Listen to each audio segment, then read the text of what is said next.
যেহেতু আমরা যুদ্ধক্ষেত্রে যাব, কেউ কাউকে ছাড় দিব না। 22 গজে মেহেদী মিরাজের খুলনাকে এক চুলো ছাড় দিতে নারাজ রংপুরের শেখ মেহেদী। যদিও টানা 4 ম্যাচ হেরে বিপর্যস্ত গ্লোবাল সুপার লিগের চ্যাম্পিয়ন দল। গেল সপ্তাহ জুড়ে খবর রটে ওয়ার্নার, নারিন, রাসেল, টিম ডেভিডদের মতো নামিদামি ক্রিকেটাররা আসছেন রংপুরের তাঁবুতে।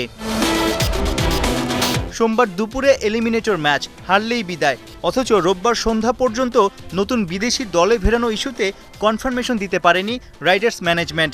জানা গেছে রবিবার রাতে আইএল টি20 থেকে বাদ যাওয়া এক বা একাধিক বিদেশিকে উড়িয়ে এনে খেলাতে পারে রংপুর রাইডার্স। কি আসতেছে না আসতেছে অ্যাকচুয়ালি আমার কোনো আইডিয়া নেই, বাট আমি বিলিভ করি যে এই লাস্ট 2টা বছর আমরা রংপুরে কোয়ালিফাই 3 নাম্বার হয়েছে, আমরা ফাইনালে উঠতে পারি নাই।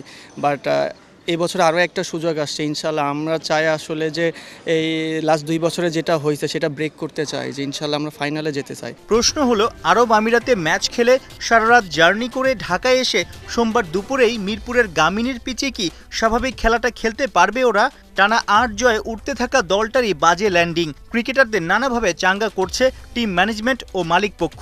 আমাদের লোকাল যে 7 জন খেলবে তাদের পারফরমেন্সটা খুবই ইম্পর্টেন্ট এই আগামী ম্যাচে। টিমের প্লেয়াররা যারা আছে সব ফুরফুরা মেজাজে আছে, কারণ আপনি এই সময়টা যদি আপনি আমাদের টিম ওয়াইজ আমরা ভেঙে পড়ি, আমরা 4টা হারছি, তাহলে তো আমরা এখান থেকে বের হইতে পারবো না।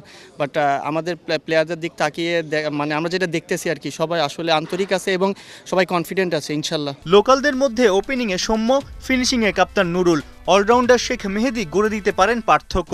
নাহিদ রানা দুর্ধর্ষ স্পেল দেখায় মুখিয়ে সবাই। সবশেষ ম্যাচে দেখলাম ব্যাটিংটাও ভালো হচ্ছে, বোলিংটা তো সবসময় পাওয়ার প্লেতে ভালো করেন আপনি। না অবশ্যই, আমি তো অলওয়েজ কনফিডেন্ট থাকি। দেখেন, আমি অ্যাজ এ প্লেয়ার হিসেবে খারাপ সময় যাবে, ভালো সময় যাবে, এটা প্রত্যেকটা প্লেয়ারে। বাট খারাপ সময়টা কনফিডেন্ট এবং বিশ্বাস করাটা খুবই ইম্পর্টেন্ট। শেখ মেহেদী আর মেহেদী মিরাজ একটা মজার ফান দেখেছি আমরা সবশেষ ম্যাচে। এটা খেলার ভিতরে দেখেন হিট অফ দ্য মোমেন্টে হয়, কারণ আমরা দুইজন খুব ভালো বন্ধু। বাট দেখা যায় যে আপনার ভালো বন্ধুদের ভিতরে দেখা যায় উইকেট পেলে সেলিব্রেশনটা একটু বেশি থাকে। এটা যখন আপনি স্কুল লাইফেও থাকেন, স্কুল লাইফে ক্রিকেট খেলেন, তখনও কিন্তু এমন জিনিসটা হয় এরকম। বাট ইনফিল্ড এবং আউটফিল্ডের ভিতর পার্থক্য আছে আমাদের ভিতরে। এলিমিনেটর ম্যাচও নিশ্চয়ই চলবে না, এরকম জাস্ট মজা করে আমরা করছি আর কি। চাই না যে একটা জিনিস করে দেখা যায় অনেকেই ট্রোল করে ফেলছে এই জিনিসটা নিয়ে, বাট এই জিনিসটা অনেক খারাপ হয়ে গেছে, বাট আমরা এনজয় করছি। রাউন্ড রবিন লিগে 2 দেখায় একটা করে জয় ও হার খুলনা ও রংপুরের। সাইফুল রূপক, 71।